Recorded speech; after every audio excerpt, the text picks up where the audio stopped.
My name is James, and I've spent my life building things, not just buildings, but also a good name. I'm 58 years old, and my construction business is well known in the city for its quality and care.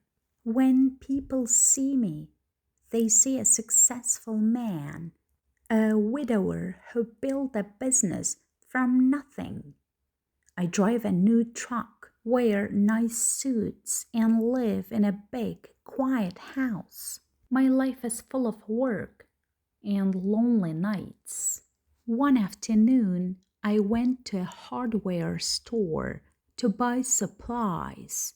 The store was busy with workers and people doing home projects. I noticed a young woman standing near the paint section. She looked around 25 years old. Her hands were covered in paint, and she was looking at a color chart with a worried face. She held a small, old sketchbook and a few wrinkled dollar bills. She was dressed in old jeans and a shirt with paint stains. She looked tired and maybe a little lost. I watched her for a moment. She wasn't asking anyone for help. She was just trying to figure out her problem with very little money.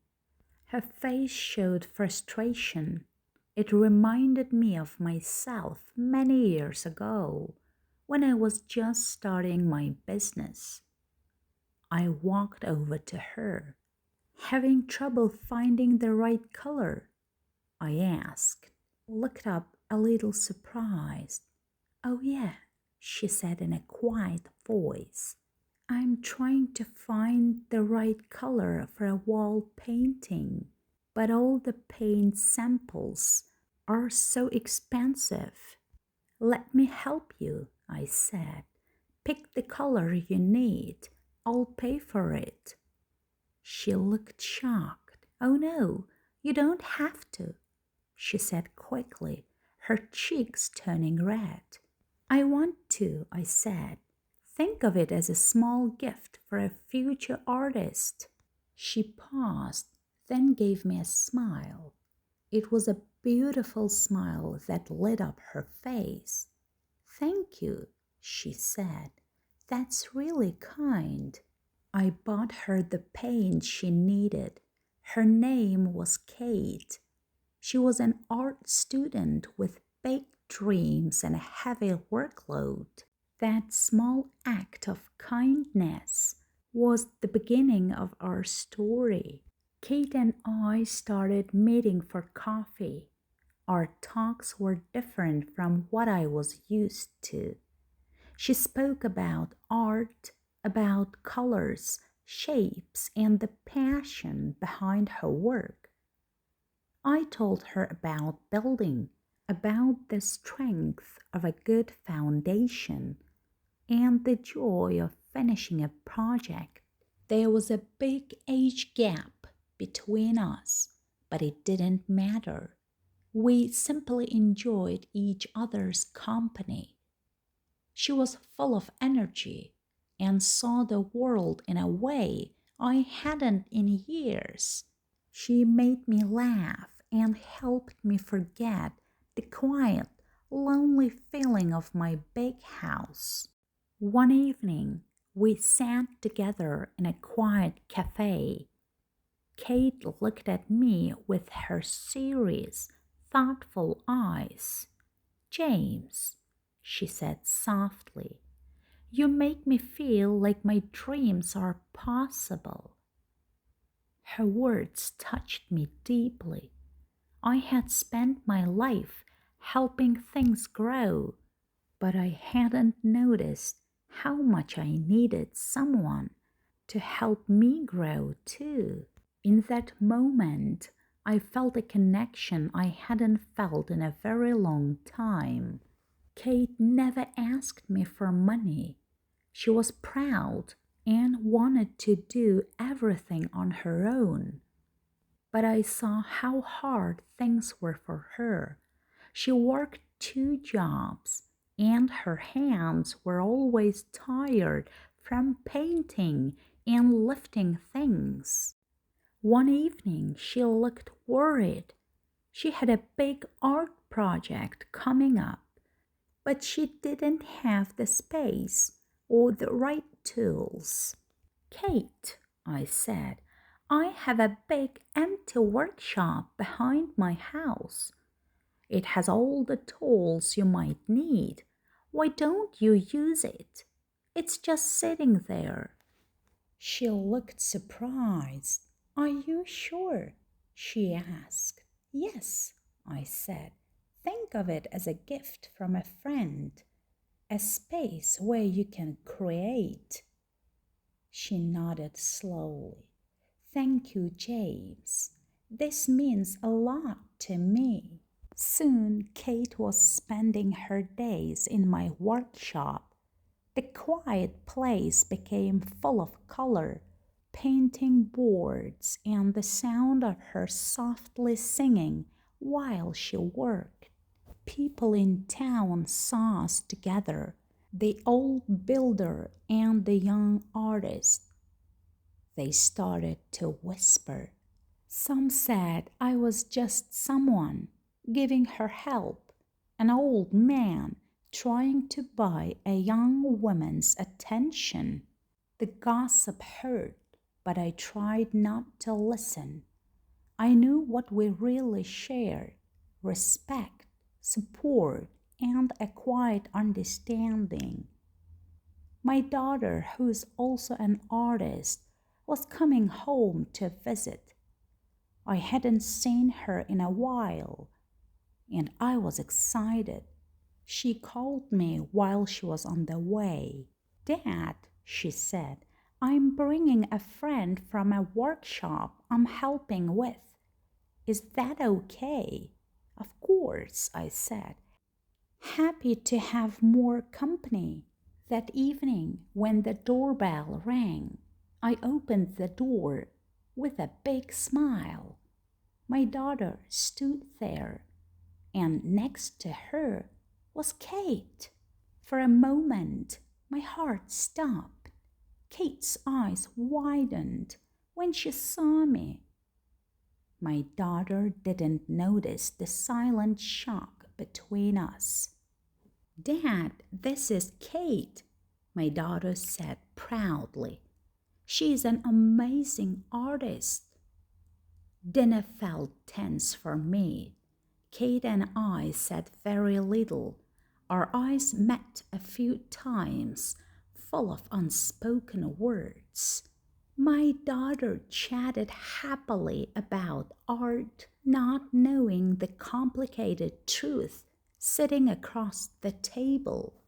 After dinner, my daughter went to her room. Kate and I were left alone. This is getting too complicated, I said quietly, looking at her. It has to end. But Kate didn't say anything. She just walked over to me and held my hands. Her touch was warm and steady. In that moment, I couldn't stay strong. Her presence, her honest connection with me, felt more important than anything else. I couldn't let her go. Kate and I moved in together. Our relationship wasn't about what others thought. It was about creating a life we both wanted. We found a smaller house with a big studio for her and a workshop for me. We didn't need a big wedding or a party. We only needed each other. She taught me to notice beauty in small things, like how sunlight touches a wall or the colors in a sunset.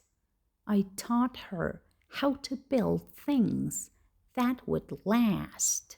Our love story is not what people expect, but our life together feels real and strong, like a house made well. I'm not just a businessman anymore. I'm someone who found happiness in a surprising place. And Kate isn't just a struggling artist. She's someone who found a home. We are building a new life together, brick by brick. Life for James and Kate was calm and full. They lived in their smaller house, which felt much bigger because of their happiness.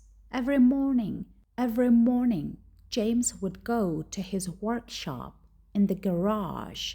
He would fix things or build new ones. Every morning, Kate would go to her studio at the back of the house. She would mix colors and paint her dreams on boards. Their days were quiet and simple. They would have lunch together in the garden. They talked about their work, about the sunlight, about a good piece of wood or a bright color. They taught each other new things. He learned to see the beauty in a flower. She learned to see the strength in a well-built wall. One weekend, James's daughter came to visit again. The first time had been tense. This time was different. She was quiet, but her eyes were open. She was watching her father and Kate. She saw how Kate brought James a glass of water when he was working in the hot garage. She saw how James quietly added more wood to the fire when Kate was painting late at night. They didn't need to speak. They just understood what the other needed. The daughter spent a long time in Kate's studio. She looked at the paintings. She saw a portrait of her father on a large canvas. It wasn't just his face. It showed his kindness, his wisdom, and the new happiness in his eyes. The daughter turned to Kate. "You really see him, don't you?" she said. Kate smiled. "Yes," she said. "He builds beautiful things, but the best thing he has built is his heart."